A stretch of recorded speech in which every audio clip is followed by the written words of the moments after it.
Olá, boa tarde a todos e todas, aqueles que nos acompanham pelo Facebook, Instagram, YouTube. Nós estamos começando mais um encontro Reflexões à Luz do Espiritismo, aqui pelo MAP, Movimento de Amor ao Próximo. E como sempre, temos um tema extremamente relevante e falando do nosso livro. O nosso livro, As Drogas e Suas Consequências, que depois vocês vão estar vendo aí com a arte mais produzida direitinho, né? Tá meio torto aqui, mas é isso aí. E esse livro, ele está sendo lançado agora na edição, 6ª edição atualizada, inclusive com artigos sobre o período da pandemia, com o nosso querido amigo médico Miguel Teixeira. E nós temos vários temas, como a codependência, a dependência emocional. E hoje, para falar sobre a codependência, dependência emocional, da questão da família, né, dos adictos, nós temos aqui uma querida amiga, irmã. Ela é doutora, mestre em educação pela UERJ, especialista em educação especial pela UF. Olha, a lista é grande, então eu vou parar por aqui, mas quero destacar que no momento ela está no núcleo de pesquisa de teatro na área inclusiva e acessibilidade cultural da Escola Técnica Martins Pena, um núcleo chamado Marcelo Reis, nosso querido amigo gestor, que recentemente voltou à pátria espiritual. Então, nós chamamos aqui a nossa querida Bianca Fogg. Olá, Bianca, boa tarde. Boa tarde, Bira. É um prazer enorme poder estar aqui, rememorando, inclusive, com essa homenagem aí ao nosso querido Marcelo Reis, um grande educador, e homenageá-lo, né, com esse núcleo aí de estudos sobre pesquisa e arte e inclusão, e homenagear o nosso querido aí Marcelo Reis. E é uma honra poder estar aqui para a gente falar desse assunto importante, que é a codependência, e o tema relacionado à dependência química, que é um assunto assim de extrema importância. Te agradeço enormemente a oportunidade e o convite para falar desse assunto tão importante que envolve a família. Com certeza. E nós já estamos aqui antecipando, né, Bianca, que no finalzinho do nosso encontro nós vamos ter aqui um breve depoimento que é bastante encantador com a história de vida, né, que traremos no final. Mas, Bianca, aqui no nosso livro, As Drogas e Suas Consequências, que aborda o aspecto biopsico-sócio-espiritual, você começa falando da experiência de familiares no processo de recuperação. Conta para a gente um pouquinho de como foi esse artigo, como é que foi a produção desse texto que ilustra tão bem o nosso livro nessa 6ª edição. Bira, esse artigo ele traz uma carga emocional muito forte, né? Você conhece toda a trajetória desse processo. É um misto de uma busca pessoal e profissional, e o título dele já demonstra aí um processo que é muito comum de familiares, que retrata um pouco uma coisa chamada culpa, que é um assunto muito importante da gente falar enquanto familiares. E aí eu acho que a analogia que o título busca trazer, e que eu chamei Quem Veio Primeiro, o ovo ou a galinha. Interessante, muito interessante. Que é uma pergunta que é muito presente entre os familiares. Quem veio primeiro, né? Esse termo codependência é muito utilizado hoje em dia, já faz parte, inclusive, da Organização de Saúde e já é considerado, de fato, um transtorno, mas ele surgiu, né, historicamente, a partir de um trabalho identificado com os grupos de ajuda mútua, quando as esposas dos alcoólicos se reuniam, né? Isso aí tem vários estudos, basta buscar aí no Google, tem vários vídeos falando sobre isso, né? Quando surgiram os grupos de ajuda mútua dos alcoólicos e que eles buscavam o trabalho de recuperação, e as esposas se reuniam. E foi observado que elas apresentavam, né, características semelhantes dos alcoólicos. Muito interessante, hein? E aí começou a identificar que eram características muito semelhantes das pessoas que faziam uso abusivo de álcool. E aí começou a identificar essas características, né? Então, assim, historicamente, o termo ele surge basicamente de pessoas que tinham comportamentos muito semelhantes àqueles que apresentavam usos de drogas, né? Seja o álcool, depois isso vai ser observado com outras substâncias, né? E depois você observa que há uma confusão desses termos, né? Codependência é a mesma coisa de dependência emocional. Eu, quando comecei a me interessar pelo assunto, eu ficava muito confusa. Dependência emocional é a mesma coisa de dependência química, e tem uma série de conceitos, né? E eu ficava, de que está sendo falado, né? E a origem desse conceito, embora sejam diferentes, né? Se você começar a pesquisar na internet, dependência emocional é a mesma coisa de dependência química, de dependência emocional é a mesma coisa de codependência, a gente vai observar que a origem desse conceito, elas são distintas, mas, a grosso modo, se você for observar, ambos conceitos, ou outros que também tem uma infinidade aí de conceitos, a gente vai perceber que é a dependência do outro, né? Independente, um surge por natureza distintas, mas você vai observar que esse conceito está ligado à dependência de um outro indivíduo, e que essas características são muito semelhantes à de um dependente, de uma pessoa que a gente chama, né, de adicção. Isso. Que, na realidade, essa palavra está muito ligada a um conceito de escravidão, né? A pessoa passa a ser escravo. E aí, quando eu comecei a mergulhar para tentar entender o que acontecia, na realidade, comigo, né, que é um conceito que eu vivencio na minha prática, não só como pesquisadora, como alguém que está estudando esse assunto, mas na minha dinâmica pessoal, e que tem sido um mergulho diário. Cada dia eu busco estudar para me orientar na minha prática. Isso me ajudou muito a trabalhar com essa questão que é da culpa, né? Porque a gente fica se perguntando aonde eu falhei, né? Que é uma questão muito importante. Será que, como mãe, eu me dediquei demais aos estudos, né? E não dei relevância ao que eu deveria como mãe, né? E aí vem uma série de perguntas, né? Aonde eu errei?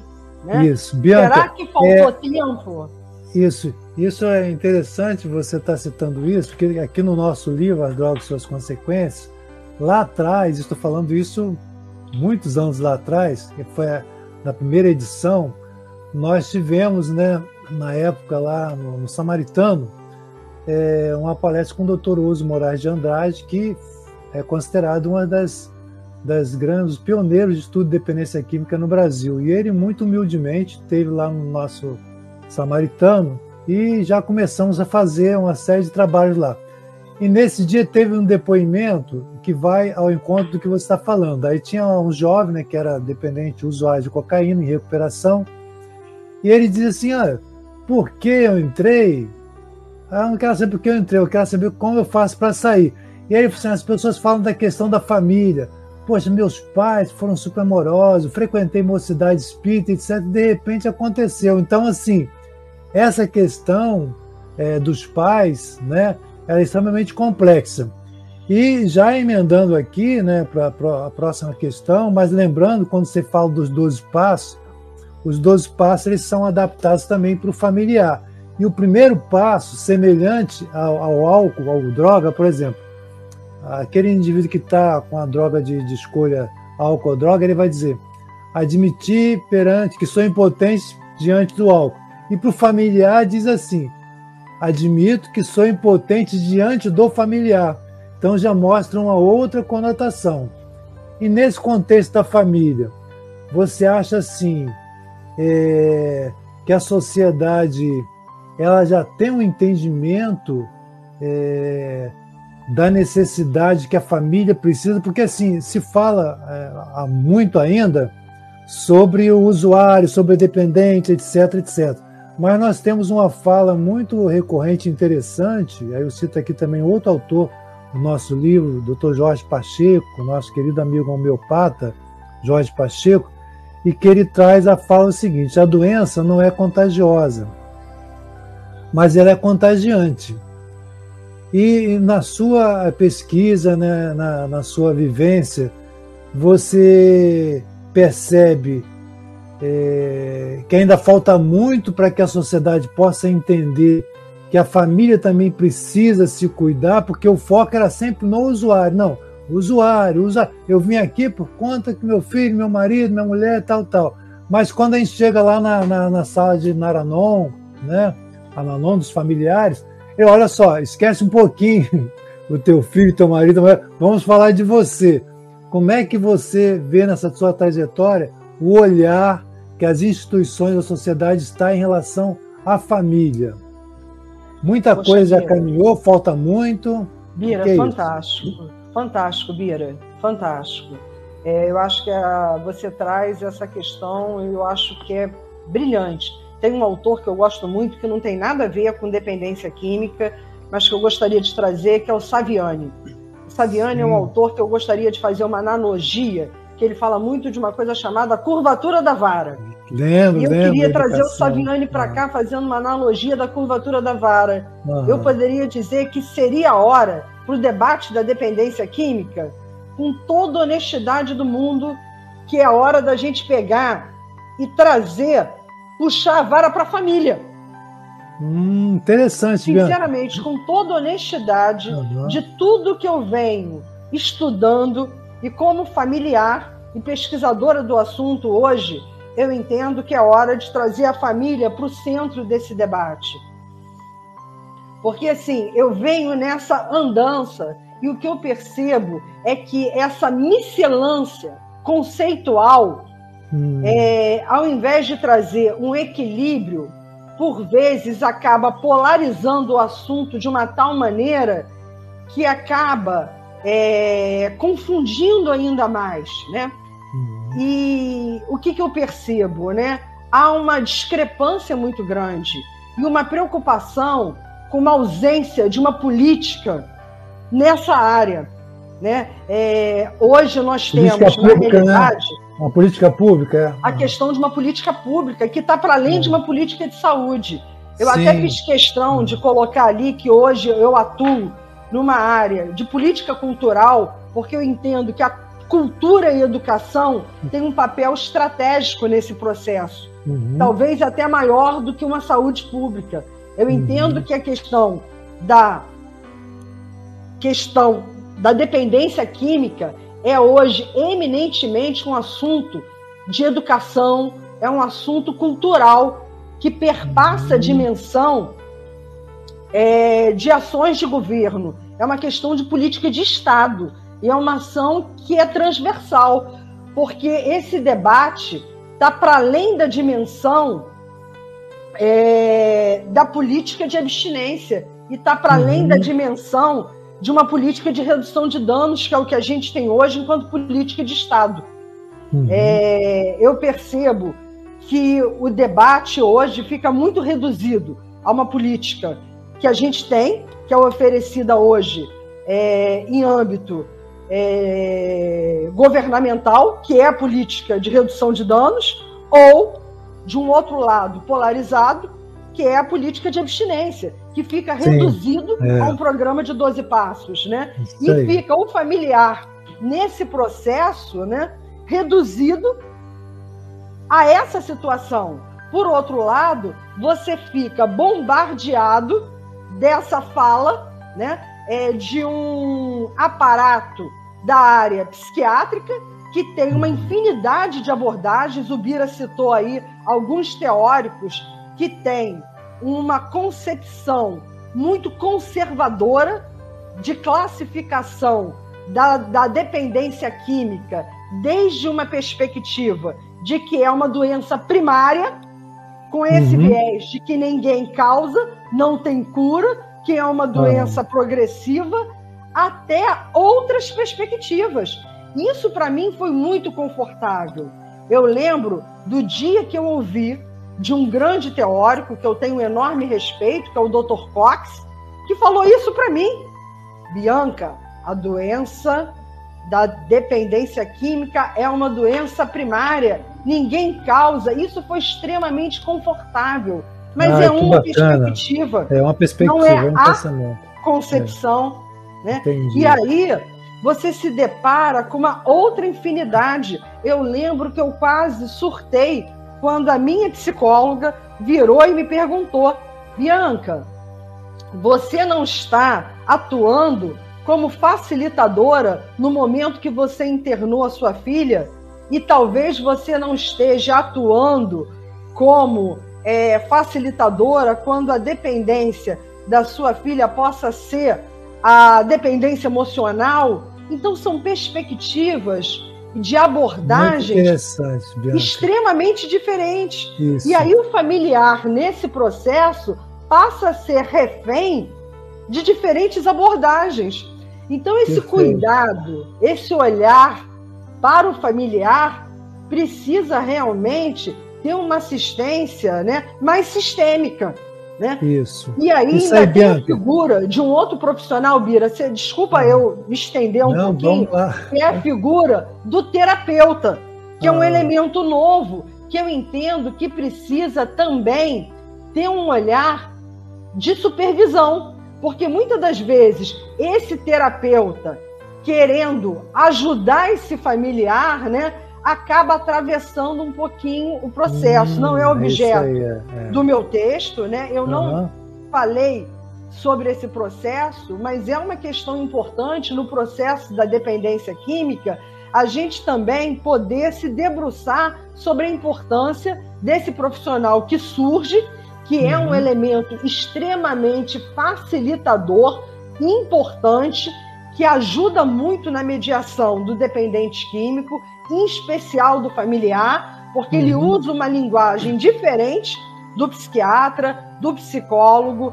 ele é o elemento de voz do dependente, ele é um elo com esse familiar, mas que requer também um olhar diferenciado. Muito bom. Você que está chegando agora, está nos dando a alegria de estar aqui, chegando através das redes do MAP, né? YouTube, Instagram, né? Facebook. Nós estamos aqui com a nossa querida professora doutora Bianca Fogli, conversando um pouquinho das suas pesquisas, da sua trajetória enquanto familiar em relação à questão da codependência ou dependência química, emocional. Quer dizer, vários aspectos que estão constantes aqui no nosso livro, As Drogas e Suas Consequências, onde nós temos aqui esse lançamento nesse mês pelo MAP, estando à venda esse livro principalmente na sede, na Pau Ferro 325 e no Recreio. E vale a pena conferir, você verificar essa edição atualizada que tem textos da doutora Bianca Fogli, texto de outro familiar, de um usuário também em recuperação, textos sobre o consumo na pandemia. Então, deixa aí a sua contribuição, a sua indagação e procure conhecer esse livro que traz assim um pouquinho da abordagem do que nós estamos falando aqui. E a gente agradece sempre a sua colaboração, a sua contribuição. Compartilhe, encaminhe esse vídeo. E nós continuamos aqui com a doutora Bianca Fogli, falando dessa questão que envolve no olhar mais sistêmico e crítico em relação à questão da dependência química, né? E nós temos, Bianca, né, semanalmente lá pelo nosso polo, né, Itaguaí, que é o Polo MAP Itaguaí, Cristo Consolador, que se dedica especificamente a essa temática. E semanalmente às 10h30, nós refletimos um pouquinho sobre o texto da família e sobre o texto do usuário. Na grande sabedoria que nós entendemos que e de fato acho que né? Acho que o mundo comprova isso, da relevância dos 12 passos e como eles se abrem também no olhar mais sistêmico, que você está falando aí dessa visão mais sistêmica, né? E voltando para cá, Bianca, né? Ainda dando continuidade aqui, a dependência química emocional está presente em todos os níveis sociais. Por exemplo, assim, é muito comum, ou não é mais comum, porque a coisa muda tanto, da gente ter aquele estigma, isso é coisa de família que não tem recursos financeiros, é desassistida. Não, isso é coisa da elite, das pessoas. Quer dizer assim, é isso mesmo, ou ela permeia todas as classes sociais, não tem definição? Isso está em qualquer lugar, qualquer pessoa, não tem status social, ou tem algum resíduo aí, né? Sei que a gente pode dizer resíduo, não, algum nicho assim que não, só vive lá, ou pega todo mundo. Bira, igual infelizmente... a Covid, a pandemia, né? Bira, infelizmente é um movimento extremamente democrático, né? Está presente em todas as camadas sociais e cresce em um movimento muito, muito, muito acelerado. E passa por um processo de estigmatização ainda muito grande. E o processo de avanço tecnológico favorece um crescimento vertiginoso. E eu acho importante reforçar o que você falou quanto à importância do reconhecimento e do avanço científico e reconhecimento da programação de 12 passos. Eu acho que é fundamental a gente pontuar que cada vez mais a comunidade científica tem se debruçado sobre estudos que apontam para a efetividade dos programas de 12 passos. Inicialmente foi desenvolvido pelo grupo de Alcoólicos Anônimos e que hoje em dia fruto do resultado positivo, esse programa ele foi replicado em várias áreas, depois para a questão de drogas ilícitas, e hoje nós temos o programa de 12 passos aplicado em diversas áreas específicas para a questão de pessoas que sofrem com transtornos alimentares, que são os comedores compulsivos anônimos, a questão da dependência de amor e sexo, o processo da codependência, né, que é o CODA, hoje com reuniões online, o grupo para familiares de dependentes dos alcoólicos, para familiares de dependentes químicos, que é o Naranon. Enfim, nós temos uma infinidade de grupos que dão suporte. Esses grupos, hoje, dão uma sustentação efetiva e eles estão numa base que envolve essa temática que você sinalizou, que é a espiritualidade, que não tem nenhuma dimensão com a questão religiosa. Sim. Muitas das vezes as pessoas confundem religiosidade com espiritualidade. E a ciência tem avançado muito nessa dimensão. Você observa que algumas universidades já têm a cadeira da espiritualidade como linhas de pesquisas consolidadas. Né? É um fato, E eu aqui faço uma referência de gratidão ao MAP, né? Pelo apoio. Eu sou muito grata que nesse movimento que eu tenho vivenciado, ao suporte recebido, não sei como seria vivenciar esse processo de estudo, de busca pelo autoconhecimento, sem o suporte desse processo da espiritualidade. Eu tenho a minha crença religiosa e, independente dessa busca, a espiritualidade está alicerçada nesse tripé, né? Porque algumas pessoas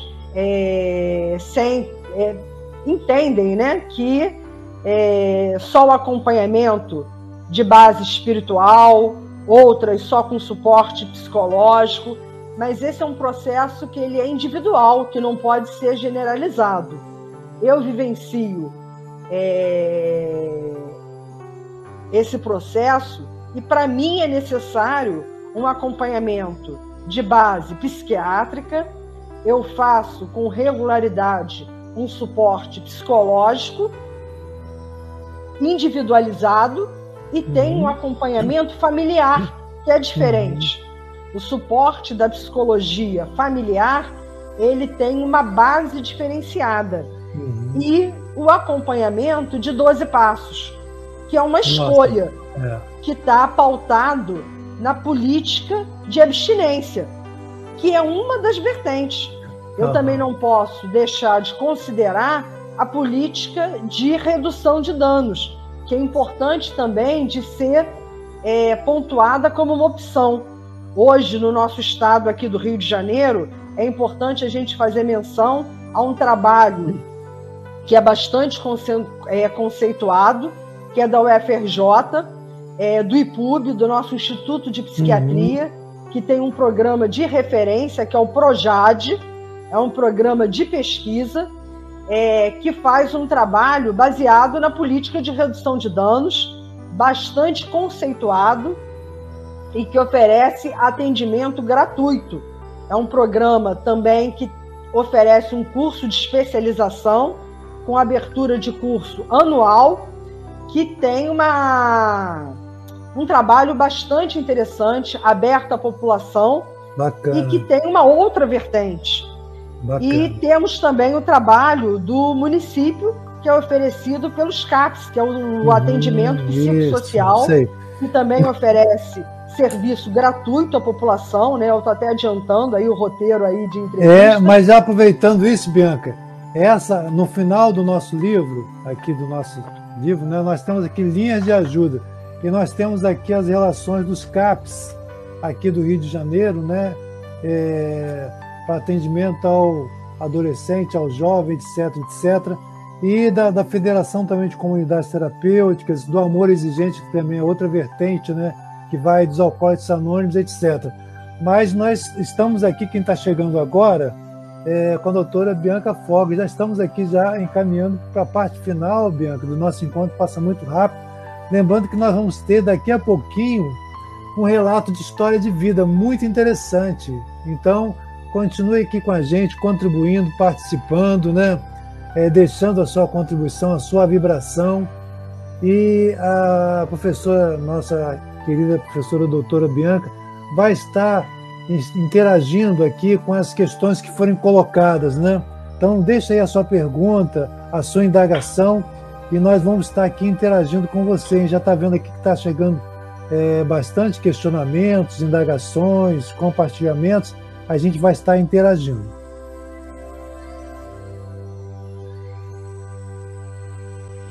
Então, estamos dando continuidade aqui a esse encontro, né, extraordinário que estamos tendo aqui com a nossa querida amiga, professora doutora em educação, professora da rede FAETEC, e hoje no núcleo, né, de estudos cênicos e inclusão da Escola Martins Pena, do núcleo Marcelo Reis.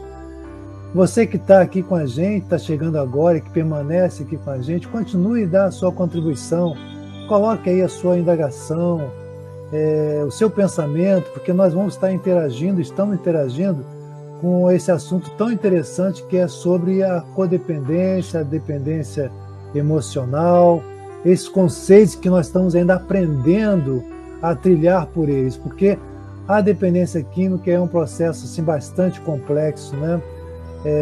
Como diz, é multifacetário, né? Tem múltiplos olhares, mas tem um entendimento a partir do momento que nós conseguimos ter uma visão mais interdisciplinar, multidisciplinar, holística, fazendo as conexões dos saberes que a sociedade nos apresenta e com o que a espiritualidade também nos apresenta. Então, no nosso livro, As Drogas e Suas Consequências, nós vamos encontrar lá um pouquinho de cada um desse universo, com médicos, terapeuta ocupacional, psicólogo, a própria Bianca, depoimentos de usuário em recuperação, né, de familiar também.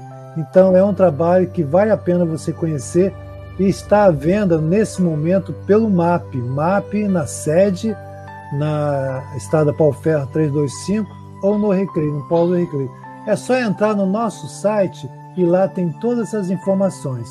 Então agora, Bianca, voltando aqui para o nosso finalzinho, né, já encerrando, nós vamos ter daqui a pouco, né, um relato de história de vida muito interessante, que vale a pena você acompanhar.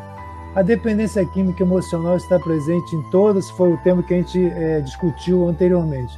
Mas aí tem essa questão da internação, que é um momento extremamente complexo e difícil quando a família chega a esse momento, quando os especialistas, tem especialistas e especialistas, né, como você já falou, né, olhares de olhares, a internação não é um fim em si mesmo, não é um depósito, mas a internação é um recurso de tratamento.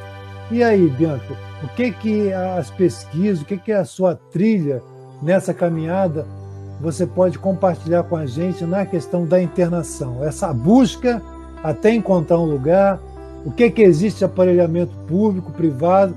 Eu sei que para 4 minutos é muita pergunta, mas a gente vai voltar em outro momento. Perfeito, Bira. É uma decisão realmente difícil, né? Talvez a primeira questão envolva um processo chamado aceitação. No nosso caso familiar, essa foi a primeira questão. No início, é a identificação de que você tem esse problema. Isso levou um processo árduo, longo. O primeiro momento foi a não identificação, que passa por um processo que eu falei até no texto, que é o estigma, né? É difícil você aceitar esse processo. E até a identificação de que é uma doença, né? Em âmbito familiar, eu não vivencio só com um familiar. É comum as pessoas falarem, não, isso não é uma doença, né? E negar esse processo. Eu observo que muitas pessoas negam, né? Não, isso não é doença, não. Isso aí é uma coisa, é só experimentação, isso vai passar. Ou a pessoa tem vergonha de falar sobre o assunto.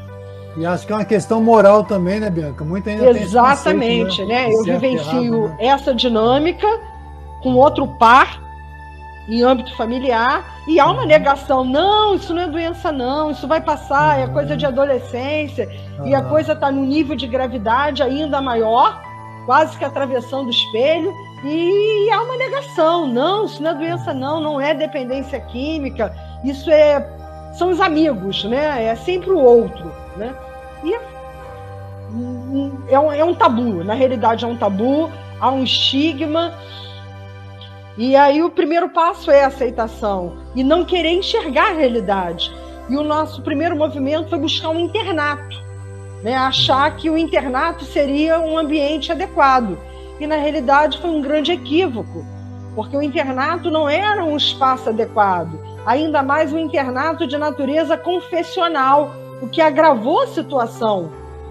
E buscar uma instituição de fato especializada foi um caminho que nós não tínhamos esse acesso. E a pessoa precisa querer. Eu acho que esse é o primeiro passo. Também existe uma internação involuntária e compulsória, que são aspectos diferenciados e que também muitas das vezes necessárias, né? Mas quando a pessoa deseja, facilita muito o processo. E esse pode ser num espaço público e pode ser no privado. O espaço público ainda é um processo que não é tão simples, porque depende aí de uma série de fatores.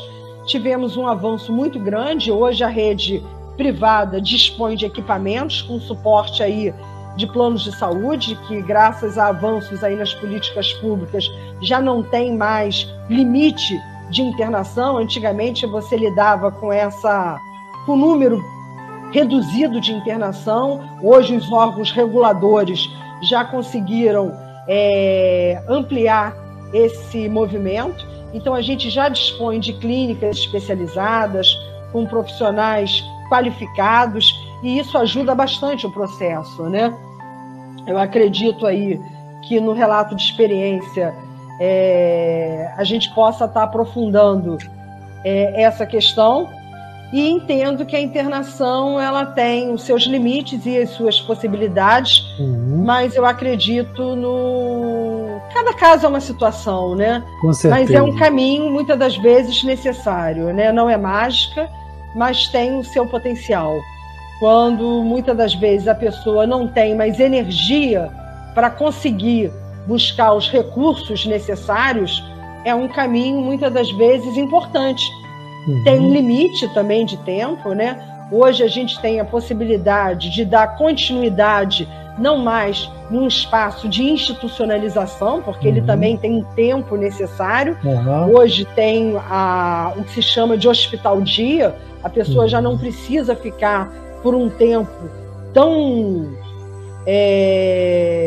extensivo num movimento de internação. A pessoa já pode dar continuidade a esse tratamento no que se chama hospital-dia. Então, a gente tem um avanço muito grande nesse movimento de internação e grandes possibilidades, tanto no equipamento privado como nos tratamentos públicos. Então, eu considero que foi um grande avanço aí em âmbito de legislação. Que beleza! Então, estamos avançando e nós estamos aqui no finalzinho, já terminando, né? Com a professora Bianca Fogg, que conversamos aqui um pouquinho sobre dependência, codependência, dependência emocional, um encontro muito enriquecedor. E nós vamos ter agora um relato de experiência. Queremos agradecer assim, muito a nossa querida Bianca Fogg por todo esse relato que ela trouxe. Está no nosso livro, lembrando mais uma vez, As Drogas e Suas Consequências, quando ela faz essa análise da questão familiar, que ainda é bastante necessária. Então, Bianca, você pode dar aí o seu tchauzinho, né? Seus agradecimentos finais para a gente entrar, então, agora, já logo depois das suas despedidas aqui, do até logo, né? Para a gente entrar num relato de experiência. Olha, eu queria agradecer imensamente a oportunidade, ao MAP e principalmente à espiritualidade por esse movimento, e que eu possa continuar os meus estudos, porque a lição a gente já sabe de cor, o que nos resta é aprender e praticar os lemas, né? Só por hoje, viver e deixe viver, e agradecer pela oportunidade. Muito obrigada e gratidão. E só por hoje. Só por hoje, graças a Deus. Então vamos lá agora para a gente ir para o relato da nossa experiência de vida, né? Vamos então acompanhar agora. Olá, gente, tudo bem? Meu nome é Brenda. Muito feliz de estar aqui. Obrigada, Bira. Muito feliz de estar nesse espaço hoje. O que eu queria dizer para vocês é que, assim, eu venho num processo de recuperação há mais ou menos 1 ano, e tem uma história engraçada, né? Quando a minha mãe estava escrevendo o livro, ela perguntou: poxa, Brenda, vamos escrever juntas e tal. Eu estava indo estudar em Petrópolis, no internato, porque não estava fácil. Eu venho numa batida assim estava indo numa adicção assim muito pesada. Tem uma história aí de quase 9 anos de ativa, e estava muito difícil. Quem tá perto fica muito adoecido, e eu reconheço meu grau de responsabilidade, o dever hoje que eu tenho de reparação. E na época eu não queria, eu achava que a minha experiência não ia ajudar outras pessoas. E eu acho que isso era uma negação muito grande do que eu estava vivendo. Eu acho que, na verdade, era eu que não queria aceitar o que eu estava passando. E as coisas foram piorando, a questão realmente ela é progressiva, e culminou eu tendo que me internar. E depois eu acredito que eu fiquei assim 9 meses internada.